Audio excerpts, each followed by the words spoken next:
Right. So what we thought Juliet and I would do, he says, is welcome Juliet as the new president. This is kind of this is the moment, isn't it? There isn't one of those big chains or anything to hand over here at all.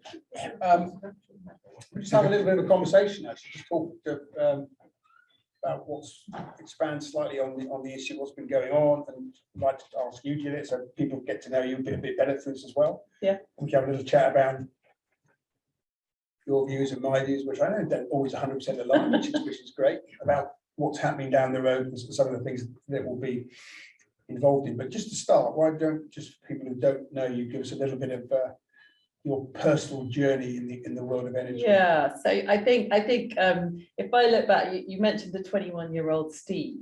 If I look back at the 21-year-old Juliet, I had very few ideas about actually how I was going to do what I wanted to do, but there was one key piece. So my last year at university, I was a physicist. I was studying atmospheric physics, and climate change became an obvious outcome of that study. And I knew that I wanted to get involved in doing something around climate change, but I had no idea what. And actually, it took me quite a while, I have to say. I think I went and worked in the West Indies in a hotel for a while, which had nothing to do with climate change, although obviously impacted today. I did various other roles. I think I did sports PR briefly. But eventually I got on the right track, and the energy sector was an obvious sector because of how much of the carbon emissions it belongs in the energy sector. I went and did an internship in the European Commission, where I used to share an office with a bunch of people from Statoil, I think, actually, who taught me all about oil and gas. And actually my first job was working on security of supply, relevant today, and oil and gas pipeline investment in Central and Eastern Europe. So that was kind of where I came from, and my grounding in energy, I guess. I spent some time on carbon taxation at a European level as well. And then sort of renewables came out of that, really, because it was a new technology. It was interesting. It answered quite a lot of questions around security of supply and carbon. But again, there wasn't really an industry at that point. It didn't exist. And I met a German entrepreneur in Greece, slightly odd, I know, but it's explainable. And he funded the setup of the business I then founded and ran for 20 years, Good Energy. He personally funded it? Well, he had an investment fund in Germany. So they'd raised a bunch of green investment funds in Germany. One of the early ones. One of the early ones. So we actually, of the new applications for supply licenses in the UK, we were the second. Independent Energy, do you remember them? Yeah. They were the first and we were the second. So it was a long time ago. And I remember having hilarious conversations with the regulator about, we want a license. And they kept saying, but you need 3 years audited accounts. It's like, yeah, but we're a startup. So how are you going to do that? So there was lots of weird interventions with regulators early on.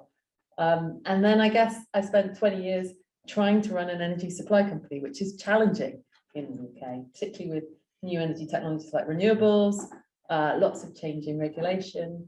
But it's a sector that is fascinating, has amazing people in it, is absolutely key. It's the unsung hero, I think, of every economy in the developed world. And it needs, we're now going through this another big shift. And I personally have never thought the energy sector is appreciated well enough. And I think we need to, I'm hoping with what we're doing at the Energy Institute is to encourage more people to come and join us, because we need lots more brilliant people in the sector going forward. Interesting journey there. Yeah. Yeah, it's been good. It's been exciting. Politics into the energy. I mean, and we've been for a long time. It's a challenge at the moment of building more renewables in the UK is still not as easy as it should be. Oh no, I mean, and in fact, the business that you came out of, Steve, is where some of the biggest challenges are.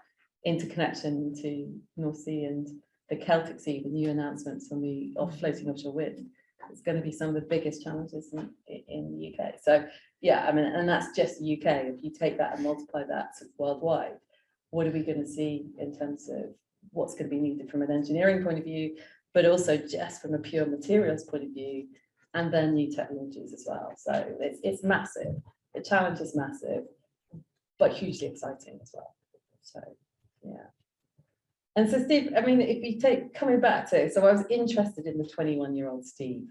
So who was the 21-year-old Steve, and what was the start of your journey? I can't even remember so No, I mean it's always interesting, but where how you get a lucky break in life to a certain extent, because I didn't know what I wanted to do.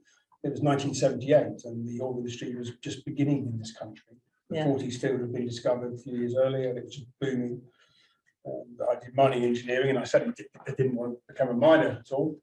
It seemed like an interesting degree to do, and applied to the oil industry, and ended up then working for SO in the downstream, which again wasn't what I planned to do either, in a chemical engineering sort of life.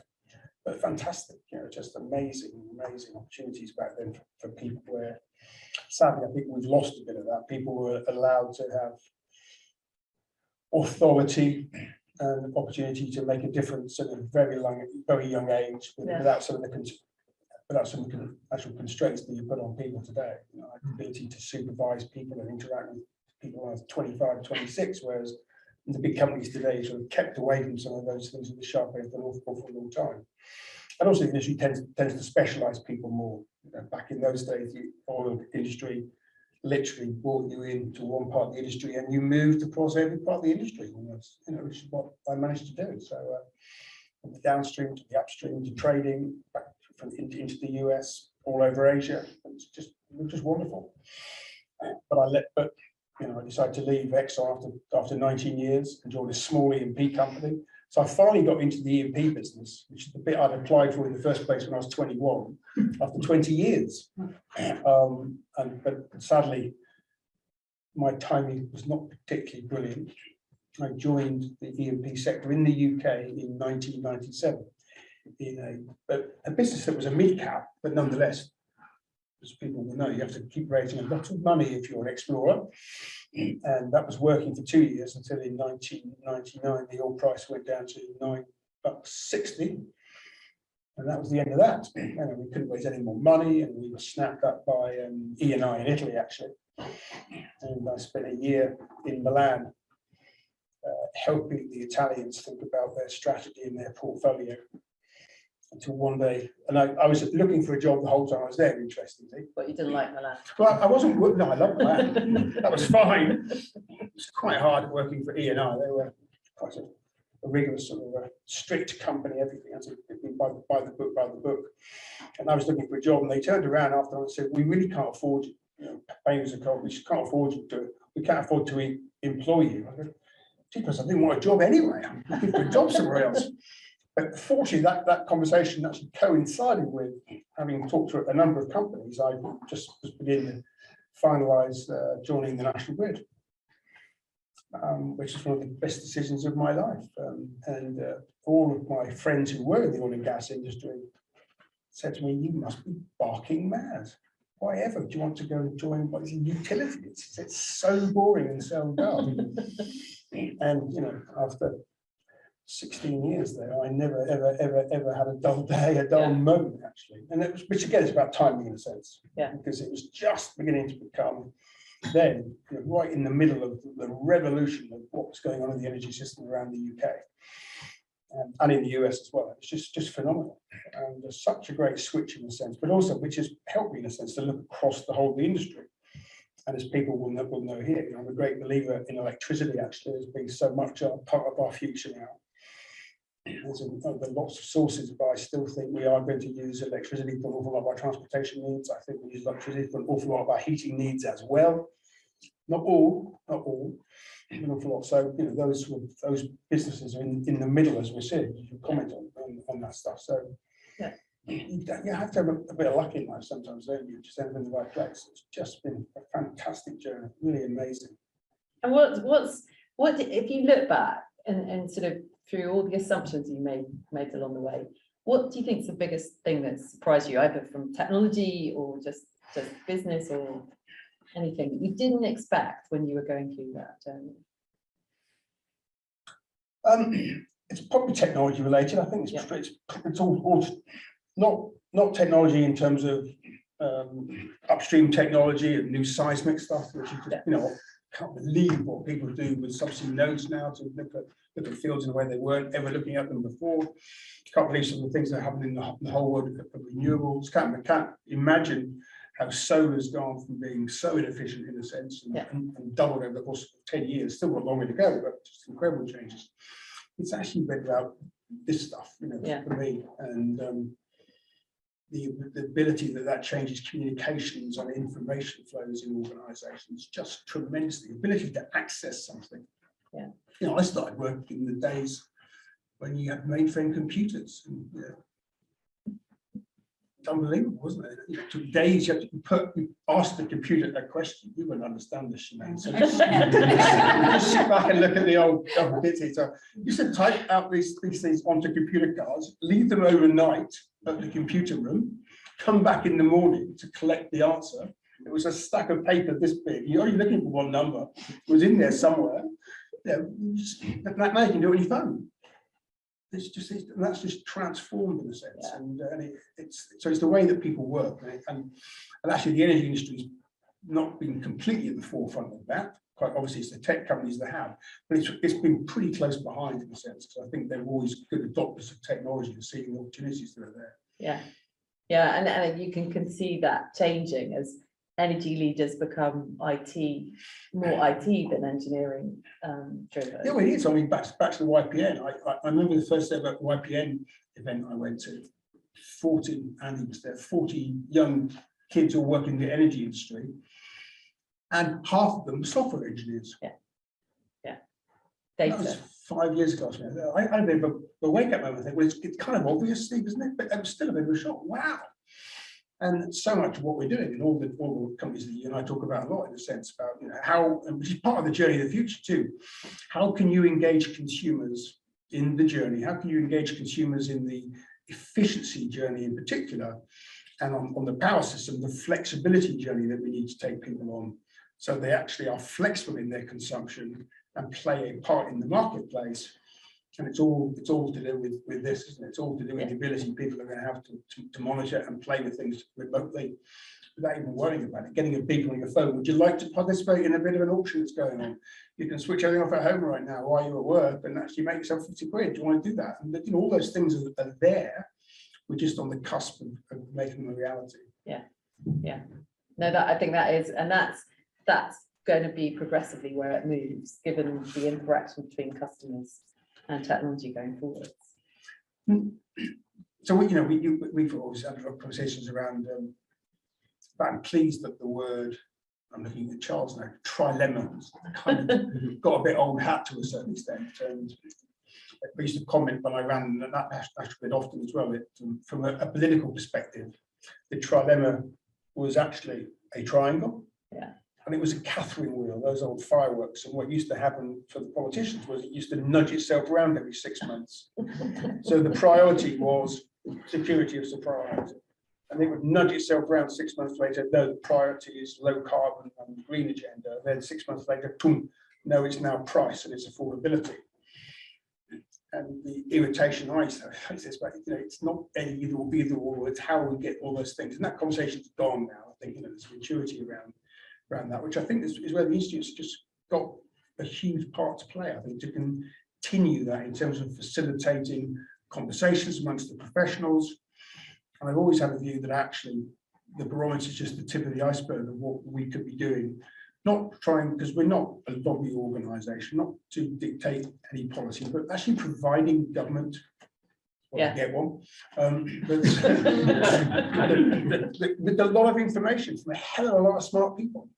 They're just not trying to provide a view per se. We're just trying to provide some hard data on which to work on. I'd be interested on how important you think that is for the future. Yeah, I mean, so one of my first jobs when I was at the European Commission was to read documents on security of supply, and you might not be surprised to hear that most of them were written by Dieter Hell, who used to write pages and pages of documents on security of supply. The other ones were all in French, which I then had to have a dictionary to translate from EDF. So it was a fun job, I have to say. But for me, I mean, coming back to that kind of that, I think the cattle meal is a perfect example.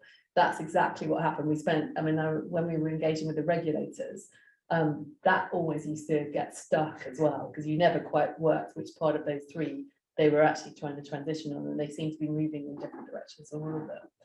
But what we have today is, for me, particularly new energy technologies have always been pretty good at security of supply. It's just always been slightly hidden. They were always good on the green agenda. They were pretty useless on the price agenda. And then the price agenda was always a big, big challenge. And obviously, what we've seen with the cost structure of solar, particularly solar, is probably the biggest drop we've seen, and offshore wind and onshore wind. That's completely changed in the conversation. And I think not only does that give us confidence that things can come down a cost trajectory, so it's not, even if we've got technologies today, so we're talking about storage, we're looking at sort of flexibility capability, all of those technologies, I think we as a society now feel a bit more confident that they can come down a cost trajectory as well. One of the biggest areas that will underpin all of this, though, is understanding what we do on demand side. And I think this is the one sector that we still haven't seen properly come through yet. And it still feels like it hasn't quite got its voice and understood, because actually all the brilliant technologies that we're seeing come through will be far more effective if we deal with the demand side at the same time. And that's why, coming back to your point around data, around actually how we put infrastructure in place. So the planning for the next set of infrastructure, particularly electrical, is going to be incredibly important in terms of how we do that. And I agree. I think it's sort of finding a way that we can become a voice or a trusted partner for government, so that they can talk to us and bring in expertise and knowledge, rather than trying to make. I always used to feel that government quite often made policy, and Charles, apologies before I say this, but occasionally used to think that they used to sort of find a policy that was in the sort of, they tripped over in the corridor on the way to a meeting, that they picked out, oh, let's do this one, without a lot of necessary thought and thinking. And I think what we can do is provide that immense depth of thought and thinking, that we can be a shorthand for government and organisations, particularly if we see another, well, it depends what happens today, but obviously the civil service capability behind what's going on politically continues to need to be supported, and we know that's necessary. Which is what one of the things, of course, the Institute does, which is, you know, I'll work with Bays. Our work with Bays on energy fundamentals course, and educating civil servants, which I thought was going to be a one-off activity, and ends up being 50 people every 3 months almost, which is a function of turnover in the civil service. And that, but you know, it's fantastic to do. Well, if we can educate the whole of the civil service in energy, that would be pretty cool. And so I'm going to pass you on my list of worries here. Okay, excellent. Because, I'm going to go back to oil and gas actually as well, because as Richard's question about the Institute of Oil and Gas, you know, I worry enormously that I meet young people at the moment who say we just switch off oil and gas now, switch it off this evening, and they're going to go out and celebrate when we switch it off. Of course, the world will come to a standstill within 25 minutes almost. You know, I don't know the role that we've got to play to try and help government stand up and try and help people understand that discourse is just so poorly informed, because there are people who are really quite smart people actually who believe we ought to switch things off tomorrow, and somehow we've just lost the narrative around, do you really understand all the consequences of that? Even if we're going at 1,000 miles an hour into the transition of a new technology, the maths are the maths and the maths. The world will not have enough energy for a very long time to cover on that. So what do you think the Institute might play in that space? So I think I think what you have in that is a disbelief by a wider public that the oil and gas industry is going to do anything. There is this kind of concern that it's slightly stuck in an old-fashioned world, and therefore that kind of that when people come out and say we are transitioning, there's a belief gap at the moment.